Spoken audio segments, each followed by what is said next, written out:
So over the last couple of months, appraisal addendums have become widely used when presenting offers. And in this crazy market, buyers are willing to pay almost whatever it takes to lock down a house. But what exactly is an appraisal addendum and how do they work? In this video, we're going to break it down and show you exactly how they come into play. So stick around.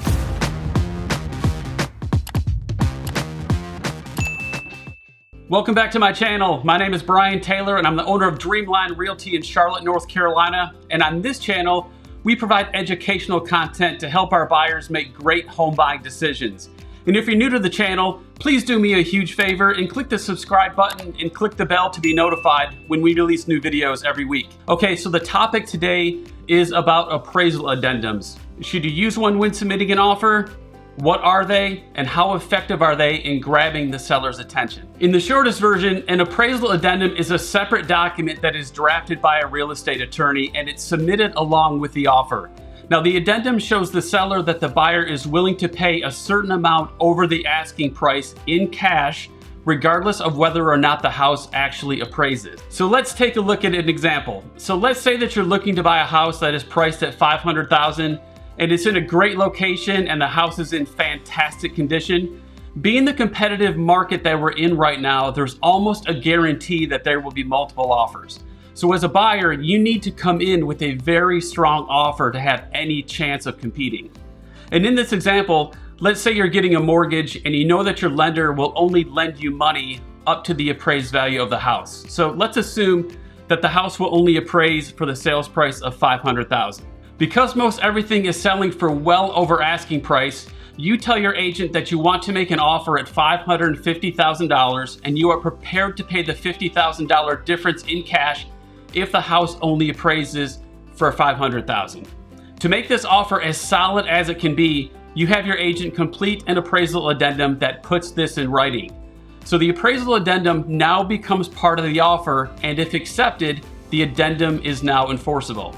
These addendums are very important because the seller knows that you're serious and they know that they are guaranteed to get $50,000 over asking price. Without submitting the addendum and simply making an offer for $550,000, it leaves the door open to negotiate the sales price depending on what the house actually appraises for, which means the seller is not guaranteed anything. And a seller in this market is likely not going to accept an over asking price offer without the addendum in place. So here's what the appraisal addendum actually looks like, and we're going to walk through it together. Okay, so here's the appraisal agreement and addendum. So let's walk through this together. So basically at the top of it, it just basically says that this addendum is part of the North Carolina offer to purchase with an effective date of July 7th and the property located at 123 Main Street in Charlotte. And then it says the purchase price of the property as stated in the contract is going to be $550,000. Of course, we have Bugs Bunny as the buyer, and of course, Fred Flintstone is going to be the seller. And then it says the appraisal of the property must be completed before the end of due diligence on 7/27 in this example. And then it basically says that if there's any other provisions or conflicts within the contract, that this addendum is actually the thing that is going to uphold that contract and become the thing that ties this thing together. This essentially trumps anything else. And then at the bottom, there are 4 specific items that we need to talk about.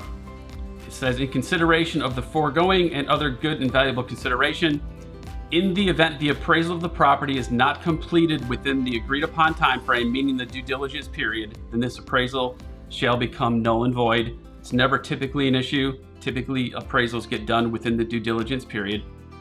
It says that the buyer understands that the seller is relying on this offer to a detriment as the seller is refraining from accepting other offers. So basically, this is the offer at hand. If the seller accepts, these terms become enforceable.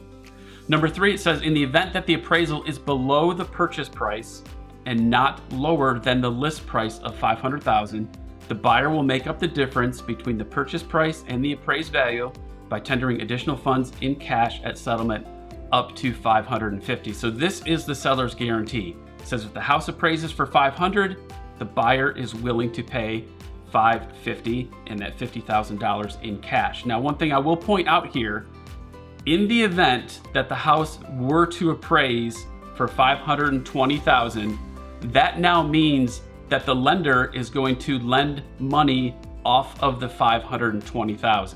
So the buyer will still pay up to $550 because that's what they agreed to pay, but that means that essentially they're gonna pay the extra $30,000 in cash to the seller, and then they're basically gonna finance the additional $20,000 at the new appraised value through their mortgage. So I hope that makes sense. If you have any questions on that, just reach out to me. And then number 4, it says in the event that the appraised value is less than the list price of $500,000, the buyer will pay up to $50,000 over the appraised value. So this is important because remember we had the list price of the property at $500,000. So let's assume that the house only appraises for $490,000. What that means is the seller or the buyer is still going to pay $50,000 over, so the new sales price now becomes $540,000. So they're still out of pocket $50,000, just the sales price changed because the house appraised for less than list price. So, and then page 2 is just the signature page. And again, a very simple form, but it puts it all out there in writing so everybody understands. I hope this video was helpful, and if you have any questions about the home buying process, please reach out. Our contact information is in the description below. And don't forget to subscribe to the channel and click the bell to be notified when we release new videos every week. And if you're wondering just how much over asking price people are paying in the Charlotte area, you may want to check out this video where I give you real examples of past sales. Thanks for watching and make it a great day.